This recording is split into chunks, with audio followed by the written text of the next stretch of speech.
You're watching Idaho's News Channel 7. This is Wake Up Idaho. And good Wednesday morning to you. It was certainly a busy night across Idaho with election results rolling in throughout the night. We stayed up late for you to break them all down. We have them for you this morning. We have team coverage of election results with Doug and Brenda. Doug's going to have results from Canyon County for us in just a minute. Brenda has more on some of the voting issues that people faced in Canyon County yesterday. First, though, let's get to some of the big races and ballot items. If you miss anything, you can see the latest on our results page at KTVB.com and on our app.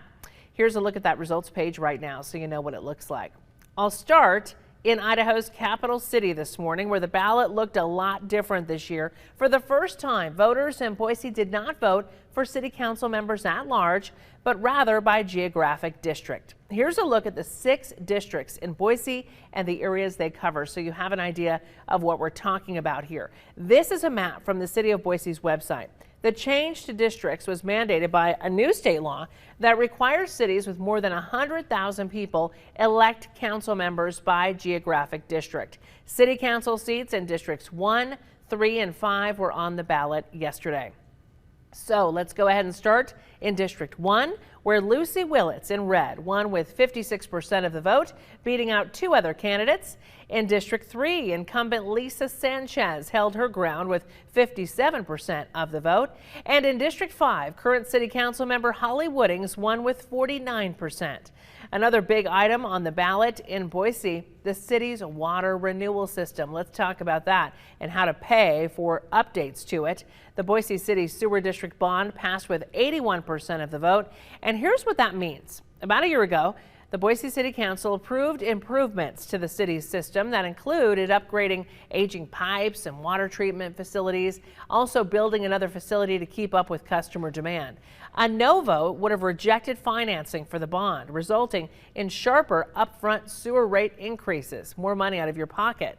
A yes vote, which is what is the result, authorized bond funding and will result in smaller rate increases over 20 years. So again, that's what will happen because 81% of voters did in fact vote yes on that. Now to a decision for voters in parts of Eagle, Boise, Star, Meridian, and Kuna renewing the West Ada School District supplemental levy.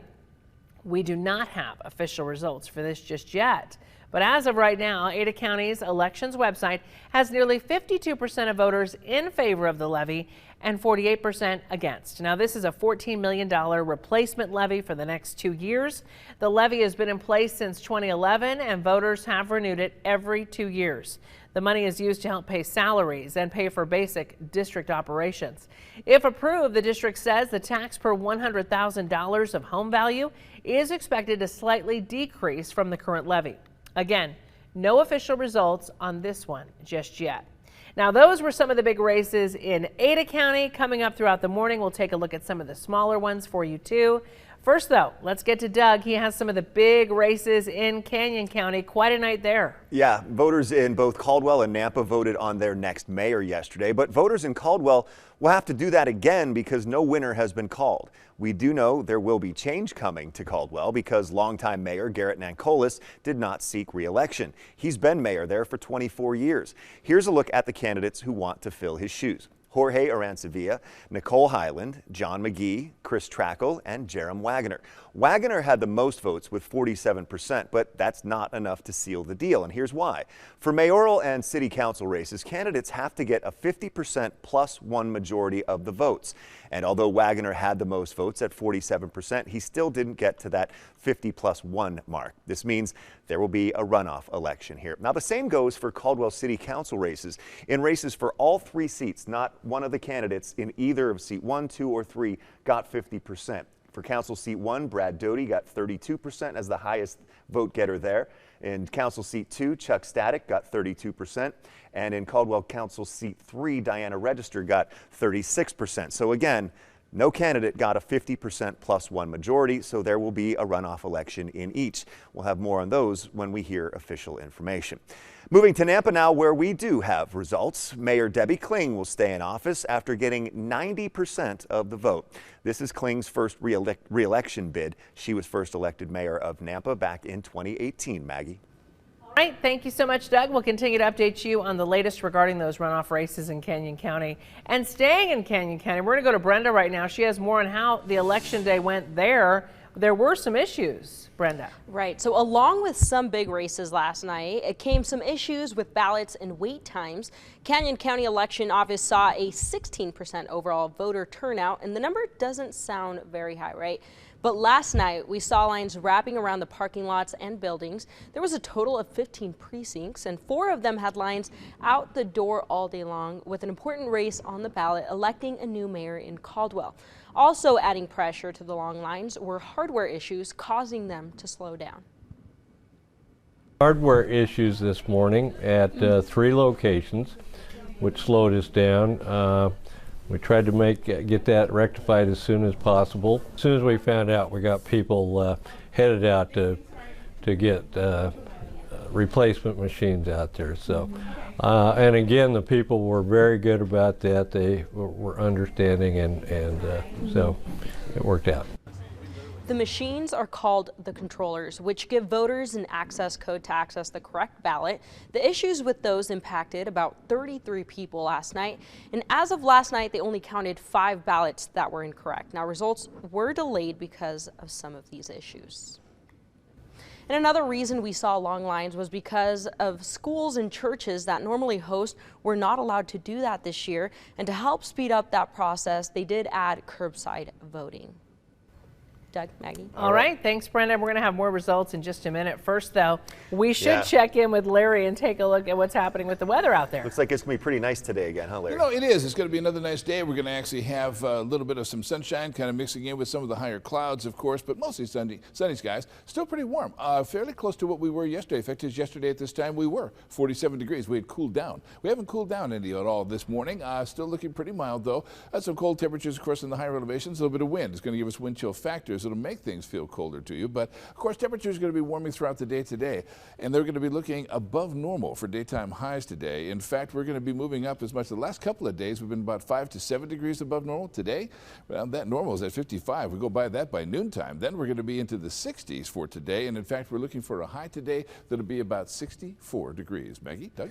All right, Larry, thank you. Turning back to election results now, let's check in on some of the other mayoral races. In Garden City, John Evans has won with 57% of the vote. He beat out Hannah Ball. Here's a look at some of the other mayoral races for you right now. In Idaho City, Kenny Everhart has won with 57% of the vote. In Cary, Sarah Meekum has won with 61%. In Chalice, Corey Rice came out with 60% of the vote. And in Stanley, an overwhelming win for Steve Boddy with 95% of voters behind him. In Glens Ferry, William Galaska has won with 55% of votes. In Gooding, Diane Hauser will be the next mayor after getting 60%. And lastly, Wendell's next mayor will be Rebecca Vipperman, who got 56% of the vote. Turning to city councils now, for seat 2 on Meridian City Council, Joe Borton beat out Hunter Wolf with 59% of the vote. In the race for seat 4, Treg Burnt has 51% of the vote over Adam Nelson's 49%. And for seat 6, Luke Kavanagh has 47% of the vote, only 56 votes more than Mike Hahn. So there may be a recount in this race. Again, these are all unofficial results on the election. And in Nampa, let's go there. Victor Rodriguez has won City Council seat 1 with 77% of the vote. Natalie Jangula will fill seat 3. She had 52%. Seat 5 has been snatched up by Randy Haverfield with 70% of the vote. And to Eagle City Council, where the 2 candidates with the highest number of votes will be elected. Looks like that will be Helen Russell and Melissa Gindelsberger, both with just over 34% of the vote each. If you want to follow along, check out our results page on KTVB.com and the KTVB app. We can send you a direct link to our online coverage if you text the word VOTE to 208-321-5614. We'll send that directly to your phone. We also have live results scrolling at the bottom of your screen throughout the morning. All right, time now for some of our top stories in the morning rush, and we start with this one. Another state representative is running for higher office, we've learned. Representative Dorothy Moon of Stanley has filed with the Secretary of State's office to run for Secretary of State. Moon is currently in her 3rd term in the Idaho House and is a member of the Educational, Agricultural Affairs, and Resources and Conservation Committees. She joins an already very crowded race there.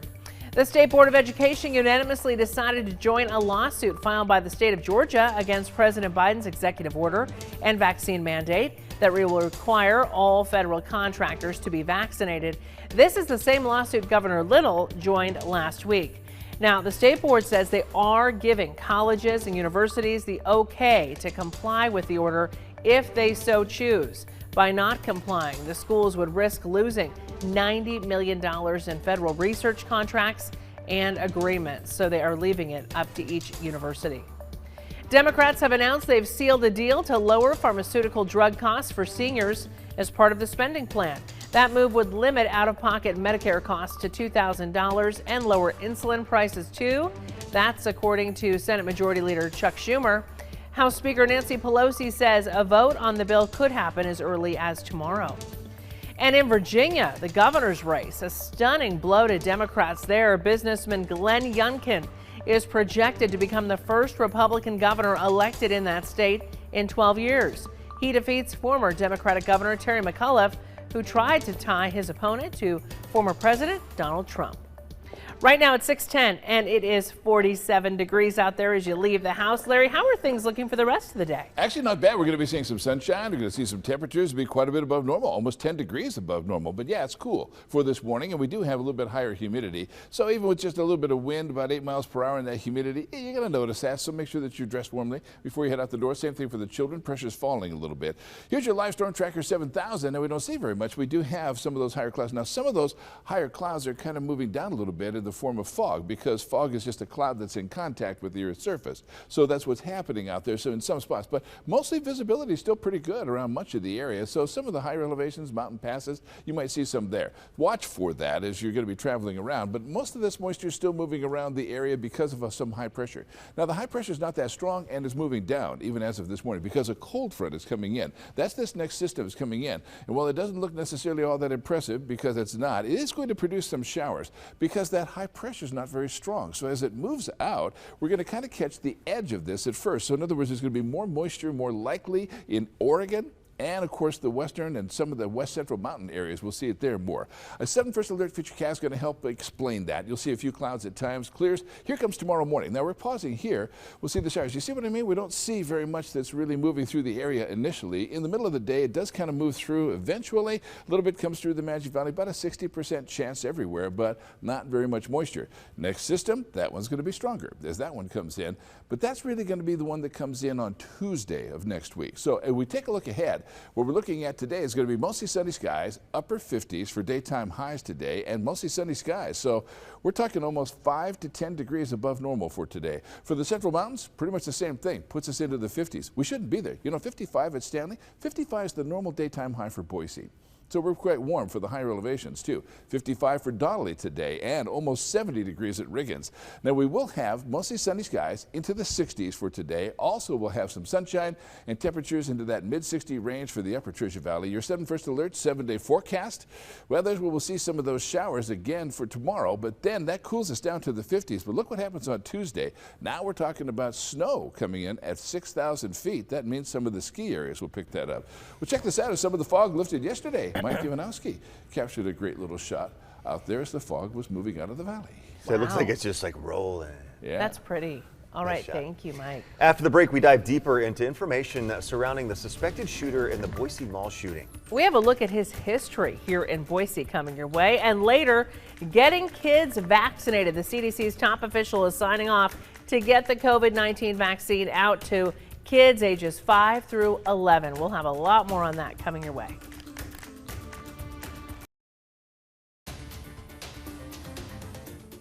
We are learning a lot more about the suspected shooter in the Boise Mall shooting. Our Morgan Romero went digging for public records about his history here in Boise and what police knew.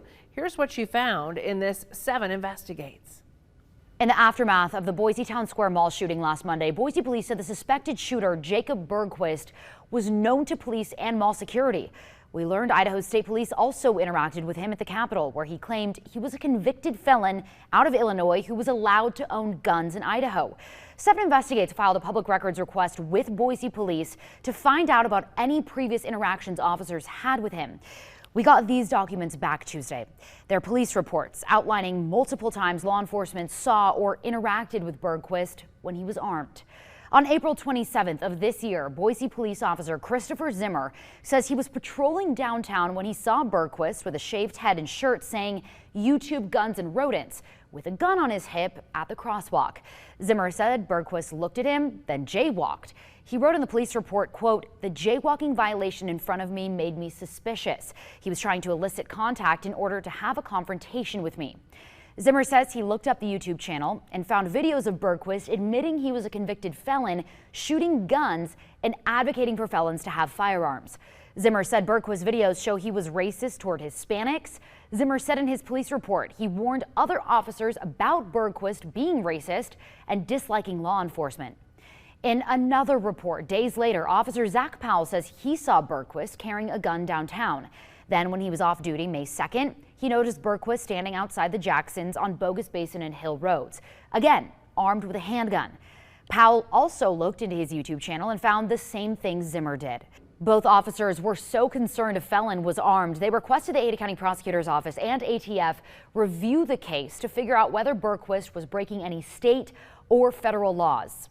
As we reported last week, ISP asked the Ada County prosecutor to do the same in April, but prosecutors found Bergquist could in fact carry guns in Idaho since his Illinois theft wasn't on the list of convictions that ban gun ownership under Idaho law.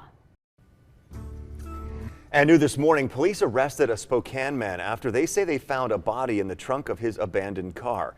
A body that police say was in that trunk for more than a year. Spokane police say the man reportedly killed his 19-year-old daughter's ex-boyfriend after learning that the ex-boyfriend allegedly sold her into sex trafficking in Seattle for $1,000 in October of 2020.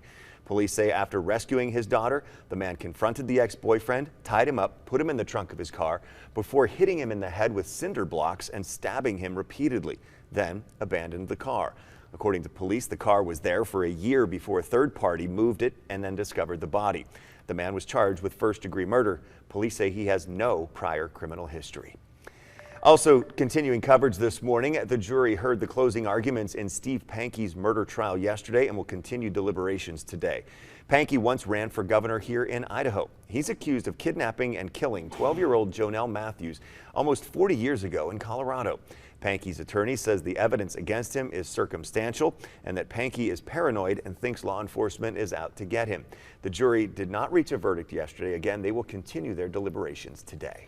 A major step forward in the fight against COVID-19 to tell you about. After the break, the latest on the CDC director giving approval for the Pfizer vaccine in young kids. Plus, are doses on their way to Idaho? What the latest news from the CDC means for the Gem State.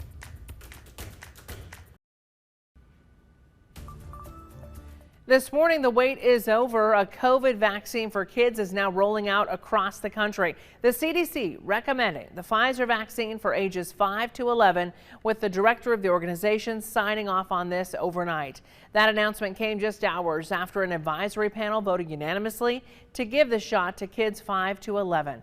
Here's a breakdown of the guidelines for this vaccine for you. Children ages 5 to 11 now eligible for a partial dose. It's a third of the dosage given to teens and adults, so it's much smaller. The White House has already put a plan into place for distribution. That includes making the vaccine accessible through doctors' offices, hospitals, pharmacies, and schools.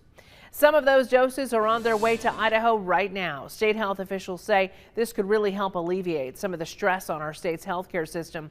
Right now, more than 23,000 doses have been shipped to Idaho providers and public health districts. Large pharmacies should receive shipments later this week.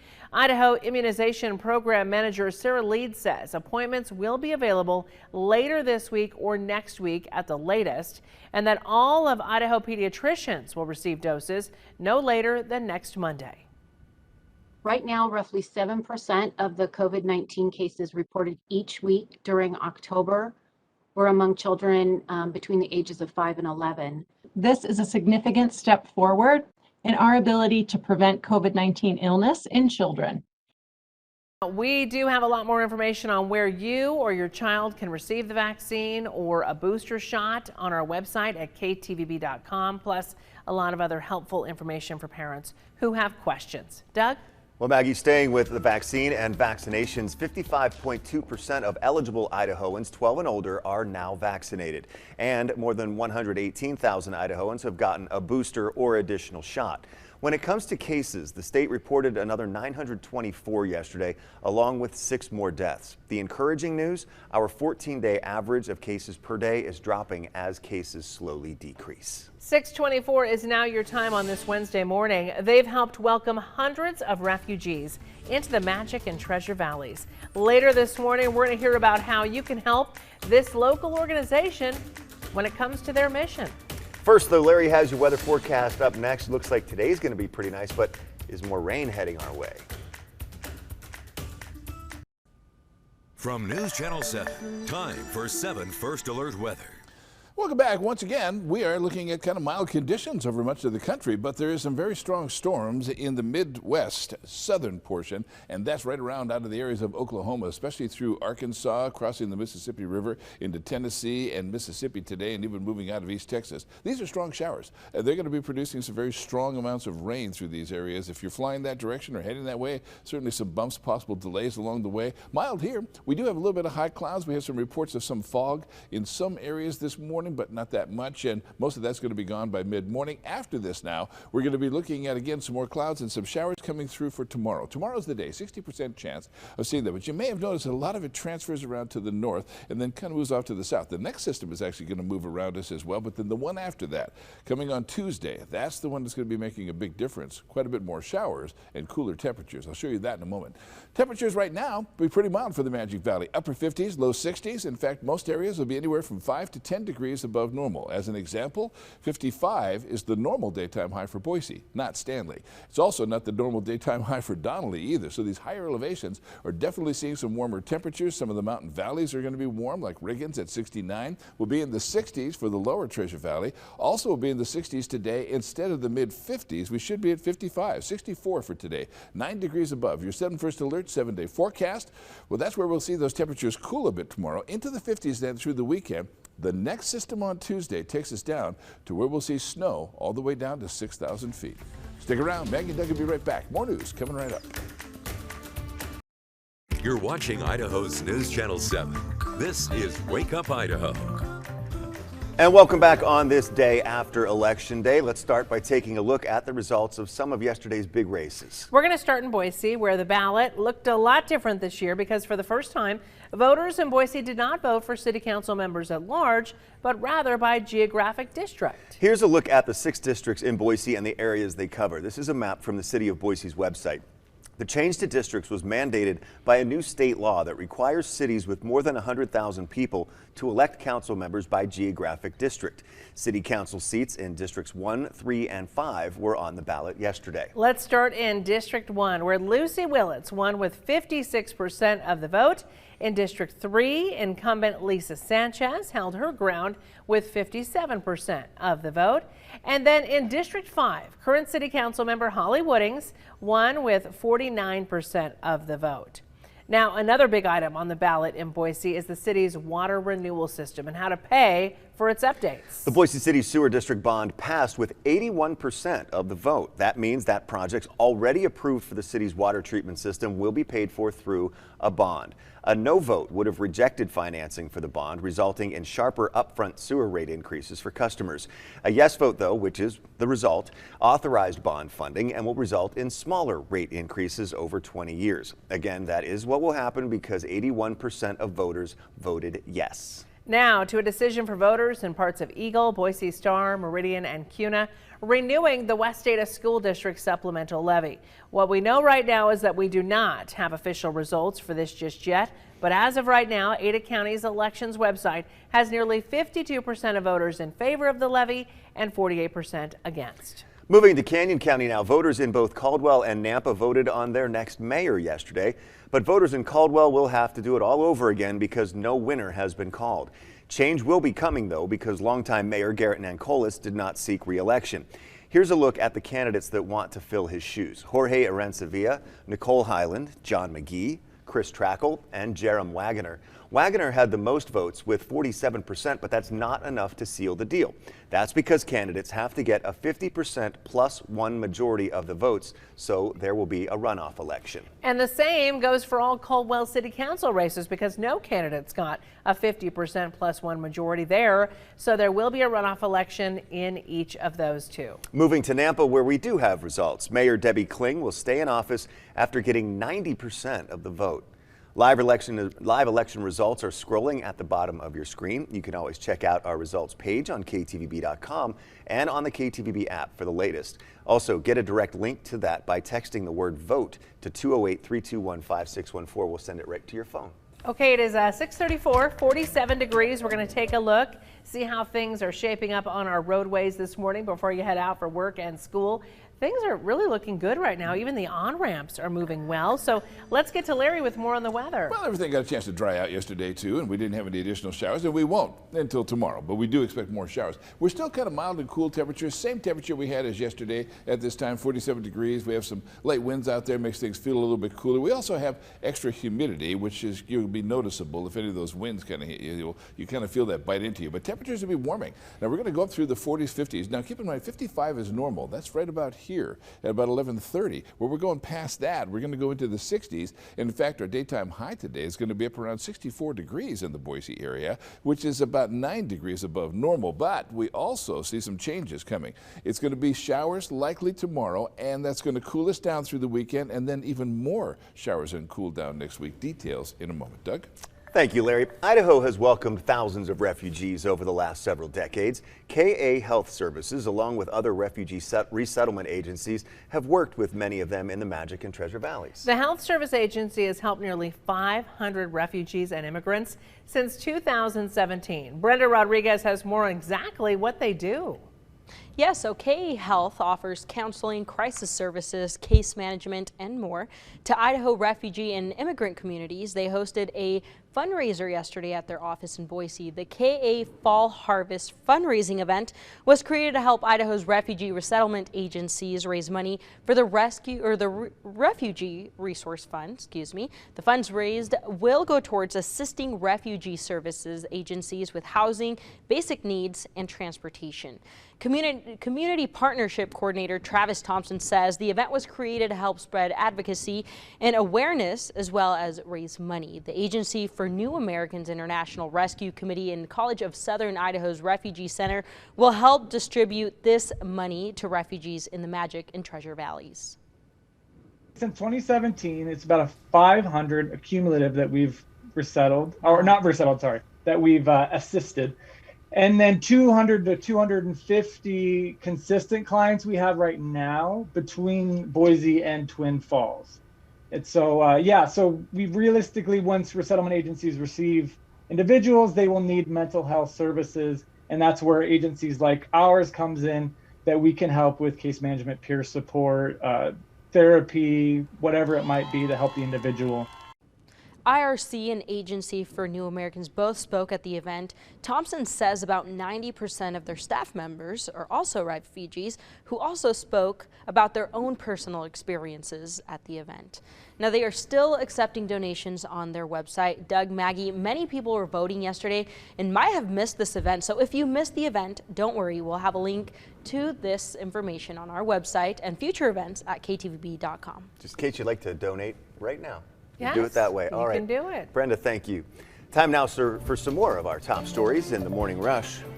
The Walla Walla District Corps of Engineers will be holding a virtual public meeting today to talk about the details of the Lucky Peak Dam Safety Action Classification change. The event will be streamed on their YouTube channel. It starts at 1 o'clock. The fight is on to put gray wolves back on the federal endangered species list. Wolves are still endangered in Washington, but not in Idaho. Governor Brad Little signed a bill last year allowing up to 90% of the state's wolf population to be killed. That drew a firestorm of criticism. Conservationists say wolf management is more political now than ever. A mountain lion sighting forced a Caldwell school to keep kids inside yesterday. The Valley View School District sent out a statement yesterday saying law enforcement spotted the mountain lion leaving the area of the high school around noon, so students at Central Canyon were kept inside for safety. Law enforcement believe the cat has since moved out of the area. A certified arborist with the Davy Tree Company says because of the lack of water and extreme heat this summer, we could have some zombie trees this year. Those are ones that are structurally unsound, but at first glance, they may not look damaged or decayed, making them dangerous. The best way to be sure, have an arborist check on your trees.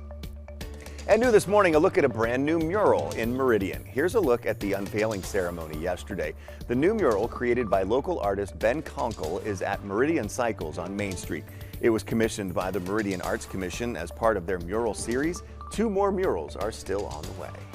And they are nice beautiful. Work, yeah. I mean, look at those handlebars. I mean, it's just incredible. And that's right across the street, basically, from the post office, if somebody wants to check it out on Main Street in Meridian. Make sure you check that out. Well, let's get to Larry at 6:39 and find out what's happening. Will today be a good day for a bike ride? Yeah, actually, because we're still talking about some sunshine, mild conditions, and it is going to be kind of mild. Humidity is up a little bit this morning, so maybe a little bit on the cool side, but temperatures are about where they were yesterday at this time at 47. When you compare that to the normal overnight low of 35, we're 12 degrees above that already, and we're going to be about 10 degrees or almost 10 degrees above it for the daytime high. Here's what it looks like for your live storm tracker 7000. There's just a few high clouds. Some of those clouds are coming down just enough into the foothills and some of the mountain areas. We're getting some fog in some of the mountain valleys, but even that should lift by mid-morning. Then we're going to be seeing some milder conditions throughout the day as we get more sunshine coming through. And you can see this quite a bit of this is open, but we're still picking up a few clouds, some of those higher clouds off the edge, because we have some high pressure that is weakening. That high pressure is moving down and out of the area, so it's allowing a few of those clouds to come through. That's how the next system is going to come in, kind of still wrapping around but coming into the area. That's what we're seeing right here off the coast. It's not that powerful of a system, but there is just enough moisture. We are expecting to see some showers out of this. Your 7 First Alert Futurecast, our computer model, then also shows that we'll be seeing some of those showers coming through as we move into tomorrow, about midday, mid-morning. Here's what it looks like with your Futurecast. There's where we're going to be pausing this about 9:30. Now, it hasn't really quite moved into the valleys, but it's moving around us. That's where we'll first start to see it. A little bit of that moves through Canyon County. Then it does come through the area and through the Magic Valley by the afternoon. So all areas are going to have at least a 60% chance of seeing showers. And then the next system, that next one you see coming in, is going to break up and move around us. The one after that on Tuesday, that one's going to be a bit of a game changer. We're going to get a lot cooler temperatures. We're going to cool down with this one too, because there is a cold front associated. So the temperatures, upper 50s, 60s, these are well above normal, 5 to 10 degrees above. They'll be cooling. And of course, we're going to be cooling for the central mountains as well. Some of the overnight temperatures do start to get a little colder. But for the west central mountains, we're also into the 50s for today. And we're going to be looking at 60s as much as the daytime highs for the lower Treasure Valley. We're up by almost 10 degrees. And we're going to be 9 degrees above normal in the Boise area because 55 is the normal high. 7 First Alert 7-day forecast. Now we're going to be seeing temperatures that'll be into the 50s as we go through the weekend. So there's your cool down. And then on Tuesday, that one's going to produce some showers, 70% chance we'll even see some snow into the mountains. Well, check this out. Stefano Carini captured this one for us. Those are actually Mamadas clouds that were coming in with the next storm. Lots of moisture associated with those, so that's why they look so interesting and why they look so dark. All right, well, the Friends of the Boise Public Library didn't get a chance to hold any library book sales since the fall of 2019. But they've been backing up, and now they're ready to sell some books this weekend. Details coming up, and where's Larry?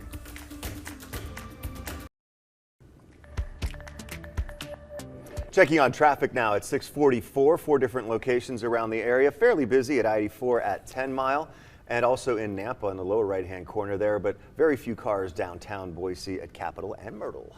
All right, let's get to Larry. He's going to tell us about Where's Larry today. We are talking about the fall sale of books for the Friends of the Library. Well, there's books, there's audio, there's CDs, of course, and there's also DVDs. And they haven't had a sale since fall of 2019. Check this out. The annual library sale is coming up, of course. This is the one that's in the fall season. Diana Cross with the Friends of the Library bringing this to us, right? This is in person, but we're going to have some special procedures, aren't we? Yes, we're very excited about being able to bring it in person to the community for the first time in 2 years. But of course, there are a lot of different rules going forward. Of course, only 50 people at a time. You're going to have a mask, all the COVID protocols. We still have some wonderful items that have been donated that are up for sale. We have 2 years worth of wonderful donated items. I mean, these books are like new, and we've heard there's so many problems with the supply chain. This is your chance to get all your holiday shopping done and support the library. All right, what is coming up this week? You want to make sure that it is not in the warehouse. It is in the auditorium of the library. If you missed any of those details, all you have to do is just check it out online. Go to Where's Larry, KTVB.com. Again, auditorium, not warehouse, 3 days, not 4. And of course, only 50 people at a time. But as she mentioned, you know, with the holiday season coming up, like audiobooks, boy, I tell you, they're very popular. They've got a lot of that. So they've got that plus all kinds of other things. So maybe it is a good time for great holiday shopping. Probably a bigger stockpile because they haven't had one. Yeah, let's That's see for true. a fall 2019 is the last time they had one. Yeah. I'm sure you can find some great things in there for the holidays, no doubt. Thanks, Larry. Well, when we come back, we're going to have a little bit of local good news coming your way to lift your spirits. And check out this great shot of a coyote. For our picture of the day, thank you to Moxie Kingdom for sharing this on social media using the hashtag 7fall. Good close-up of Wile E. Coyote there. And you can also share your pictures by texting them to 208-321-5614.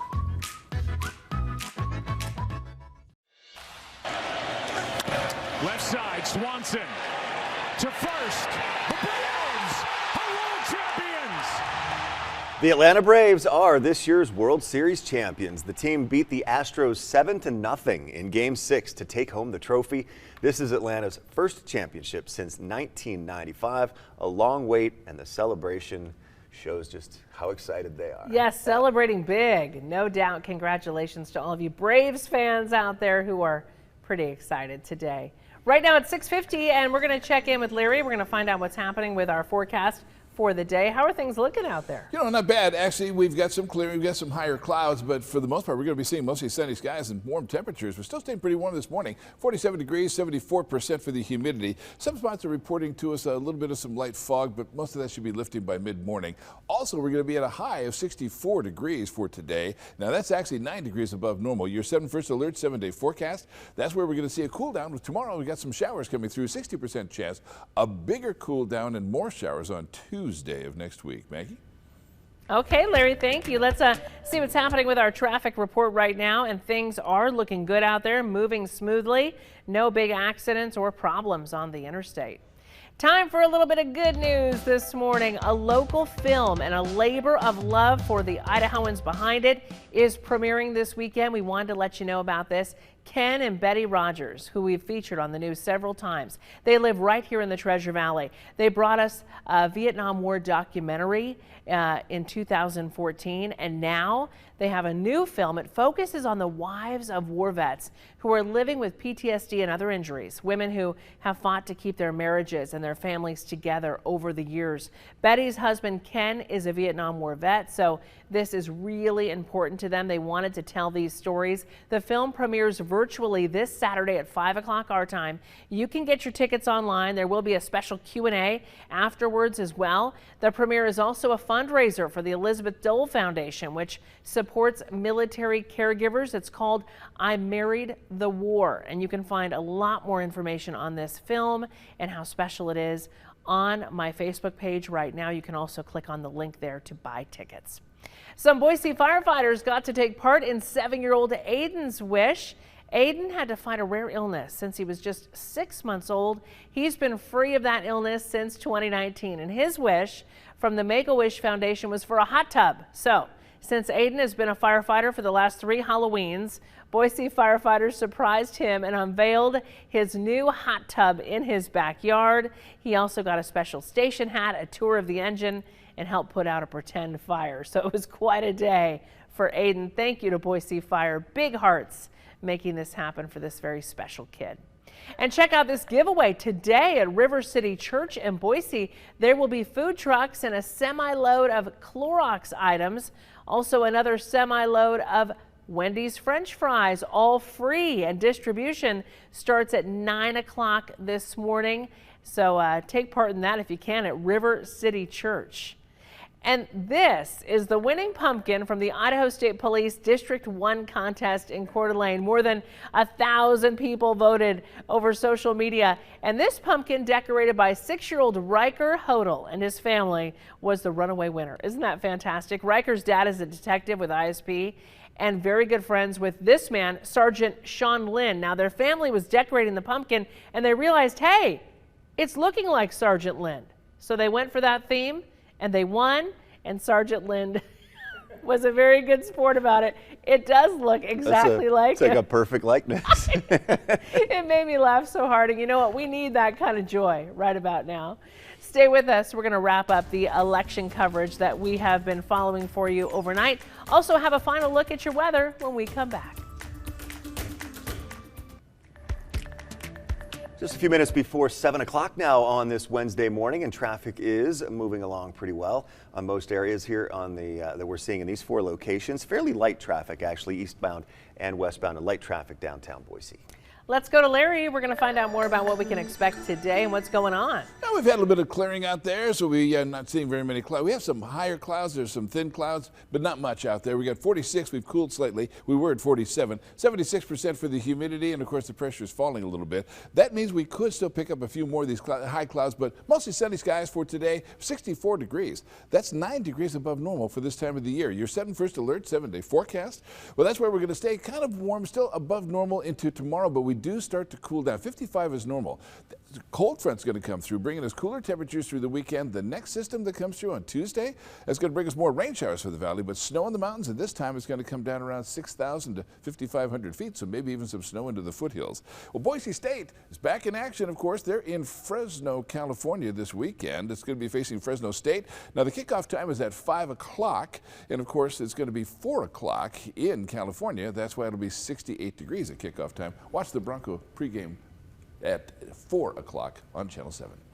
All right, let's take a final look at the results of some of yesterday's big races. In Boise, City Council seats in Districts 1, 3, and 5 were on the ballot yesterday. In District 1, Lucy Willits won with 56% of the vote. In District 3, incumbent Lisa Sanchez, she held her own with 57% of the vote. She beat out 3 other candidates. And in District 5, current City Council member Holly Woodings won with 49% of the vote. She also beat out 3 other candidates. Another big item on the ballot in Boise, the city's water renewal system and how to pay for its upgrades.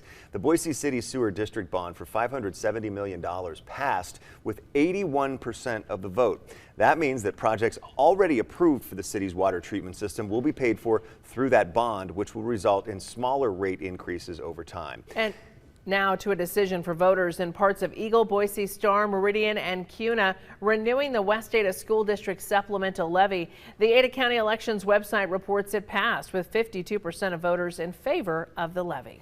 Moving to Canyon County now, there will be a runoff election in the race for Caldwell Mayor. Here's a look at the candidates. Jerem Wagoner had the most votes with 47%, but that's not enough to seal the deal. That's because for this race, candidates have to get 50% plus one, a 50% plus one majority of the votes. That didn't happen, so there will be a runoff. The same goes for Caldwell City Council races. In the meantime, in Nampa, Mayor Debbie Kling will stay in office. She received 90% of the vote there, so overwhelming support for Kling. We have live election results scrolling at the bottom of your screen, and as always, you can check out the results on our website, KTVB.com, also on our app, and we can send you a link to our online coverage too. If you're on the go, just text the word VOTE, 208-321-5614. We will text you directly to your phone. And we'll have follow-up coverage of the election results and the ramifications of them coming up later today on our newscasts. Have a great day, everybody, and we'll see you back here in a half hour.